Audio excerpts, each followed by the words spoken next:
के भीतर लाके खड़ा करे, ये मैं राज्य सरकार से मांग करता हूं।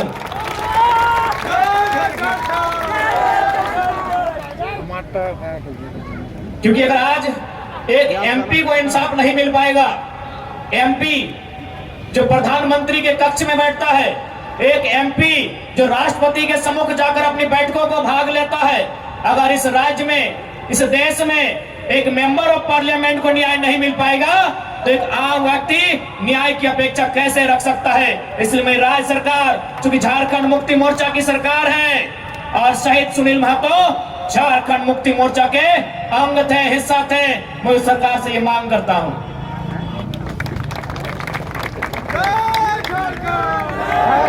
तो आज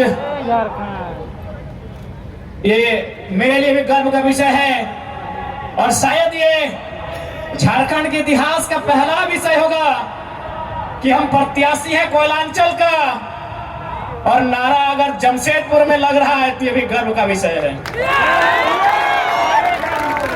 खैर, जी हाँ, लोकसभा प्रत्याशी हमने गिरिडीह के लिए सोचा है, अब जमशेदपुर की धरती में नारा लगा रहे हैं तो कोशिश कीजिए नारा कम लगाने, तो जमशेदपुर में भी मन बना सकते हैं। खैर, अभी जमशेदपुर के लिए इरादा नहीं है, क्योंकि मेरा सोच है कि हम पहला वोट खुद को दें और मेरा वोटर आईडी गिरिडीह में है। इसलिए बाकी भविष्य में जहां जहां से लोग डिमांड करेंगे और जहां से हम लड़ सकते हैं वहां मैदानी जंग में शामिल होंगे, क्योंकि हम एक क्षेत्र का लीडर बनने नहीं आए हैं। आज ये कोल्हान की धरती, आज इस धरती के चारों ओर बड़ी बड़ी इमारतें, न जाने कई हजार फैक्ट्रियां, कंपनियां, एक बड़ा उद्योग का क्षेत्र, लेकिन आज जब स्थानीय लोगों को वहां निम्न पाते हैं तो बड़ा सवाल आता है कि आखिर किसके लिए यह झारखंड राज्य अलग किया गया। 88 सालों का संघर्ष, 88,000 का बलिदान, धरती आबा बिरसा मुंडा की जन्मतिथि 2015 नवंबर को यह राज्य अलग हुआ, बिहार राज्य से कटकर 46% भूभाग लेकर 79,714 वर्ग किलोमीटर और उस समय 18 जिले लेकर यह राज्य अलग हुआ। लेकिन आज आप देख सकते हैं, आपकी नजर जहां तक जाएगी, आप जहां तक अपनी नजर को दौड़ा सकते हैं, आज आपको एक ही चीज तस्वीर सामने आएगी कि आज भी झारखंड के लोगों को छलने का, ठगने का काम किया जा रहा है, उसके खिलाफ हम उलगुलान लेकर आए हैं।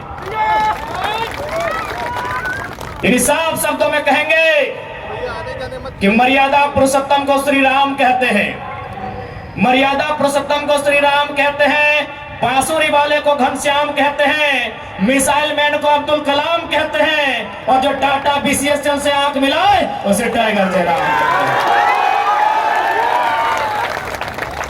बिल्कुल सवाल होगा, जबकि मुझे बहुत सारे लोगों ने कहा कि आप फ्यूचर के लीडर हैं झारखंड का, आप झारखंड का भविष्य हैं, आप अच्छा बात बोलते हैं, आप अच्छे हैं भी, लेकिन कोशिश कीजिएगा कि कोल कंपनियों के खिलाफ मत बोलिएगा, टाटा, वेदांता, बिड़ला के खिलाफ मत बोलिएगा, ये बड़ी हस्ती है। तो हम भी कह दें कि अगर आप बड़ी हस्ती हैं तो याद रखिएगा उस बस्ती को हमारी हस्ती के कारण आप टिके हैं। जी हाँ, ये बातें हमारे सामने आई कि आप, और बिल्कुल इतिहास गवाह है, चूंकि इसे टाटा नगरी के नाम से जाना जाता है, तो मैं आपको इतिहास के पढ़ने से परिचय करवाऊंगा। 1977 का वो साल था, लेकिन वो कोल्हान नहीं, वो कोयलांचल था, वो टाटा सिजवा नामक क्षेत्र था और वहां के जीएम ने एक कोयलांचल के हीरे को ऑफर किया था कि हम तुम्हें कार देंगे। उस कोयलांचल के हीरे ने कहा था हमें कार नहीं, बदले में रैयतों के लिए रोजगार चाहिए। इस बात में उनके बीच तू में हुआ था, वाद विवाद बढ़ा था और आज इतिहासकार कहते हैं, आज जो लोग गांवों में वो कहते हैं कि शहीद शक्तिनाथ महतो ने उस समय तत्कालीन टाटा के जीएम के गालों में खींचकर 2 तमाचा लगाया था। मैं उस वंश का औलाद हूं, मैं उस कौम का औलाद हूं। हाँ, ये मानता हूं कि बदले में फिर बाद में शहीद शक्तिनाथ महतो की हत्या उसी टाटा के जीएम के नेतृत्व में हुआ था। आज उसी का पाई पाई हिसाब लेने आया हूं। डरेंगे भाई? अरे क्यों डरेंगे? मौत से क्यों डरेंगे? मौत तो हमारे नसीब में है। 77 में शक्तिनाथ महतो, 10 साल बाद 87 शहीद निर्मल महतो, 12 साल बाद 99 रतिलाल महतो, फिर 8 साल बाद 2007 शहीद सुनील महतो। तो सुन लीजिए कंपनी के दलालों, 77, 87, 7 अंत में 7 आता है। अब सामने है 2027। आप तैयारी कर लीजिए जयराम महतो के लिए,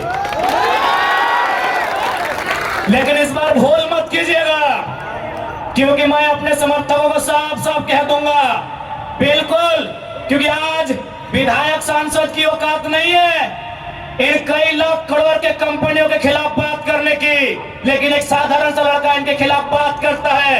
हो सकता है हमारी हत्या होगी, हमें परवाह नहीं, लेकिन अगर मुझे मानने वाले लोग हैं और मेरी हत्या होती है तो मैं आपसे कहूंगा उस समय धरना नहीं दिया जाएगा, ना कोई आगजनी किया जाएगा, ना ही सड़क जाम किया जाएगा और ना ही बसों का शीशा फोड़ा जाएगा। यदि सच में हमारी हत्या से आपको गुस्सा लगे तो शीशा नहीं, सर फोड़ना उन बेईमानों का जिनके कारण हमारी हत्या हुई। बहुत दिन तक डर के रहे, बहुत दिन तक डर के रहे। कत्ल होगा, शहादत होगी निर्मल महतो की, शहादत होगी सुनील महतो की, और टाटा में असिस्टेंट जीएम के पद पर काम करेगी एसएस की पत्नी। हम सवाल करेंगे, ये सवाल करने का हमको हक है। शहादत देंगे सुनील महतो। आज उनकी विधवा मां रो रही है, आर्थिक दयनीय स्थिति का सामना कर रही है, और एसएसपी की बीबी या फ्री फोकट में जनरल मैनेजर पद पे काम करेगी। हम इसका सवाल करेंगे। आपको जो कहना है कीजिए, आपको जो करना है कीजिए। अरे कब तक डरेंगे कोल्हानवासी? कब तक डरेंगे? कब तक इनकी गुलामी सहेंगे? अरे जिनके हमारे बाप दादाओं की जमीनों पर टाटा जमशेदपुर खड़ा है, हमारी बाप दादा की जमीन पे उसा मार्जिन खड़ा है, हमारी बाप दादा की जमीन पे टिस्को खड़ा है। इस बात को जहन में याद रखिएगा कोल्हान वासियों। आज कोल्हांचल से ये टाइगर ये संदेश लेके आया है कि अब हमें डरने की नहीं, अरे मरना पड़े तो मर जाइए, लेकिन आने वाली पीढ़ी के भविष्य के लिए आज हमें इस लड़ाई को लड़ना होगा। मैं लोकतंत्र के चौथे स्तंभ के माध्यम से मैं सवाल करूंगा टाटा मैनेजमेंट से कि ललित दास कौन है? Who is Lalit Das? What is his ability? उसकी योग्यता क्या है? कौन है ललित दास? उसकी योग्यता क्या है? कितना तक पढ़ा है कि आज सीएसआर को संभालेगा, आज IL6 में नौकरी करेगा? साला जिसका गांव का उजड़ा एक नहीं 18 गांव टाटा के लिए उजड़ा है, और छत्तीसगढ़ का रघुवर दास जी का बेटा ललित दास यहाँ IL6 में नौकरी करेगा, सीएसआर को संभालेगा। हम सवाल करेंगे, पूछेंगे मैनेजमेंट से, छापिए इसको हेडलाइन में कि जयराम महतो टाटा प्रबंधन से सवाल करता है, जमशेदपुर की टाटा प्रबंधन से कि ललित दास कौन है, क्या है उसकी योग्यता। बाहर बात अच्छा मजाक बना के रख दी है। कत्ल होगा हमारा, लहू बहेगा हमारा, हमारी लहू से स्वर्णरेखा की नदी लाल होगी, हमारी लहू से दामोदर की नदी लाल होगी, और ललित दास मालामाल होगा। हम सवाल भी करेंगे और बवाल भी करेंगे। इस बात को लीजिए, आइए सामने टाटा के प्रबंधन और हमें उत्तर दीजिए कि ललित दास कौन है, क्या है उसकी योग्यता। पूर्व मुख्यमंत्री का बेटा होना योग्यता है या वर्तमान राज्यपाल का बेटा होना योग्यता है? क्या यह योग्यता कहा जाएगा? भारत एक संवैधानिक राष्ट्र है। क्या बाप के दौड़ने के बदले बेटा दौड़ेगा बढ़ेगा? बाप के दौड़ से बेटा दौड़ेगा बढ़ेगा? बाप एग्जाम पास करेगा बेटा टीचर बढ़ेगा? तो पूर्व मुख्यमंत्री है चाहे वर्तमान राज्यपाल है, ललित दास कौन है? हमको हिसाब किताब चाहिए। आज ना ये चुनावी भाषण देने आए हैं, न राजनीति की बात करने आए हैं। एक संदेश लेके आए हैं कि कोल्हांचल और कोल्हान के लोगों, हम दो हमारे दो नहीं, बिल्कुल इस भ्रम में मत रहिए। हम दो हमारे दो नहीं, तीसरा पैदा कीजिए, उसको निर्मल महतो बनाइए, उसको हथियार से लेस कीजिए। कैसे लड़ेंगे आप इनसे? 20 लाख करोड़ की प्रॉपर्टी है इनकी, आप ऐसे लोगों से लड़ पाएंगे? आपका टीचर बेटा लड़ पाएगा? आपका वकील बेटा इनसे लड़ पाएगा? आपका डॉक्टर बेटा इनसे लड़ पाएगा?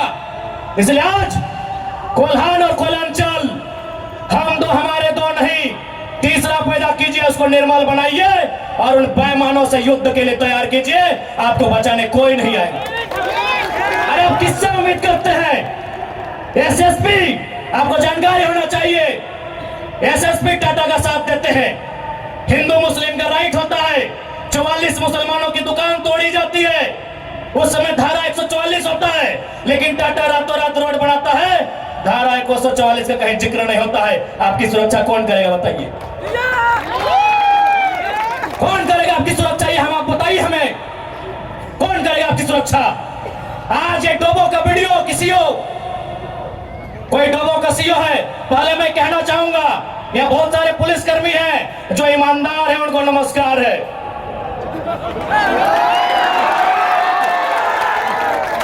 आईएएस रहे चाहे आईपीएस रहे, जो ईमानदार है उनको नमस्कार है।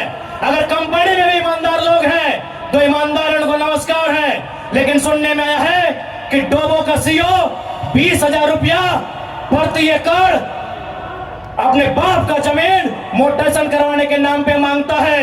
ऐसे सीओ को जो डोबो का सुनने में आया है, उसको दोहमोनी में लेकर डुबा दीजिए। इस बात को हम चिन्ह ठोक के कहेंगे। उसका बाप का जमीन है क्या? 20,000 नहीं, 20 पैसा नहीं मिलेगा, 20 पैसा नहीं मिलेगा। वीडियो का बाप का जमीन है, सीओ का बाप का जमीन है क्या? लेकिन आपके बाप का दादा का ये जमीन है, ये 4000 साल से हम ये खेती बाड़ी करते हैं, ये हमारा प्रमाण है। अरे अब तो दुनिया के वैज्ञानिक मान रहे हैं कि सबसे पहला इंसान सिंहभूम से निकला था। आप गर्व कीजिए अपने इतिहास पर, आप गर्व कीजिए अपने इतिहास पर। ये हम नहीं कह रहे, ये दुनिया की रिसर्च की टीम कह रही है कि जब दुनिया जल में था और जल से जो मिट्टी का कण पहले बाहर आया था, तो सिंहभूम का इलाका था। ये दुनिया के रिसर्च टीम कह रही है। यानी ये जमीन हमारी है, ये भूमि हमारी है, और आज यहाँ हम बेगाने बन के बैठे हैं। आज यहाँ हम दर बदर की ठोकरें खा रहे हैं। आज हमारे यहाँ कत्ल किया जा रहा है, और एकदम साल दर साल किया जा रहा है। 77 में, 87 में, 97 में, 7 में एकदम कंटिन्यूली हमारा कत्ल किया जा रहा है। और आज हम हाथ धर के बैठे हैं। आज हम कहना चाहेंगे, आज बिल्कुल अगर हम होते निर्मल दा के समय, यदि हम होते सुनील दा के समय, कसम से आंख से आंसू नहीं बहाते, कसम से आंख से आंसू नहीं बहाते। उनकी मौत के साथ साथ और 100 लोगों को मरने के लिए तैयार करते हैं, और आंख से आंसू नहीं उनको नदी में बहाते जो उनकी मौत का कारण बने थे। हमने आंख से आंसू बहाया, हमने अनाथों जैसा अनुभव किया कि हमारे लीडर चले गए। अब रोने का समय नहीं है, अब बिलखने का समय नहीं है, इंतकाम का समय है। क्योंकि आने वाला 20 साल बाद आने वाली पीढ़ी ना वो निर्मल दा को पढ़ने का समय जुटा पाएगी, ना वो बिरसा मुंडा को पढ़ने का समय जुटा पाएगी, ना वो शेख भिखारी को पढ़ने का समय जुटा पाएगी। आने वाली पीढ़ी सवाल भी नहीं कर पाएगी। इसलिए आज आपको अपने हर एक घर से, हर एक परिवार से एक एक औलाद को, चाहे बेटा या बेटी रहे, एक एक औलाद को फौलाद बनाना होगा। ये आज मैं कोल्हान वासियों को कहना चाहूंगा।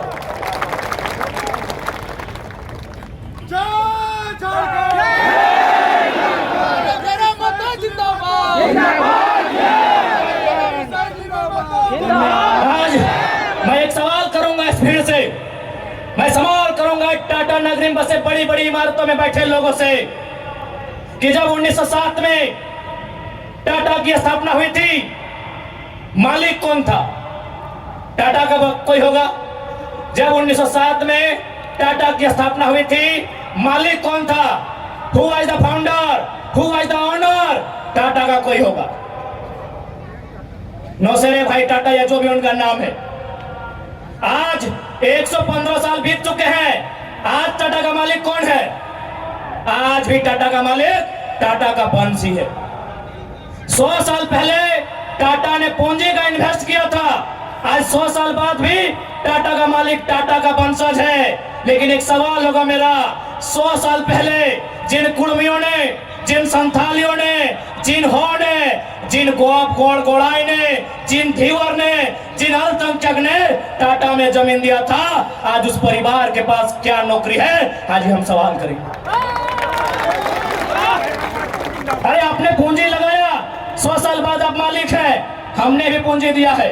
पूंजी 2 प्रकार की होती है इंपॉर्टेंट, एक जमीन, दूसरा अर्थ। अर्थ आपका, मालिक आज आप है, जमीन हमारी, हम कहां है ये सवाल करेंगे। एक ऐसा देश है जो कहते हैं गांधी का देश है, ये किसानों का देश है। गांधी जी कहते थे कि किसानों की आत्मा बसती है गांव में। तो आज कहां है गांव? आज कहां है किसान? केवल पूंजीवादी का हावी, आज चारों तरफ केवल कैपिटलिज्म के लोगों का दबदबा। ठीक है, हम विकास के विरोधी नहीं है। अरे हमने इंसान भी दिया है और जमींदान भी दिया है। हमने इंसान के रूप में कभी बिरसा भगवान को दिया, कभी भागीरथ मांझी, कभी तिलका मांझी को दिया, तो कभी निर्मल महतो, तो कभी सुनील महतो जैसे शेर को हमने दिया। और जमीन की बात कीजिएगा तो जहां तक टाटा की नजर जाएगी वो जमीन सारी की सारी हमारी है। क्या नहीं दिया हमने विकास के नाम पे? विकास के नाम पे हमारा कत्ल हुआ, विकास के नाम पे हमारा गांव उजाड़ा गया, विकास के नाम पे हमको लूटा गया। और आज अगर हम सवाल करेंगे तो आप हमें उग्रवादी जैसे शब्दों से नवाजेंगे। तो आज ये बात जान लीजिए, भले आज ये आपका समय है क्योंकि प्रधानमंत्री आपके हैं। सही बात है, किसानों के प्रधानमंत्री नहीं है।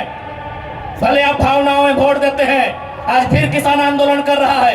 किसान 700 मर चुके हैं, ये किसानों के प्रधानमंत्री नहीं है।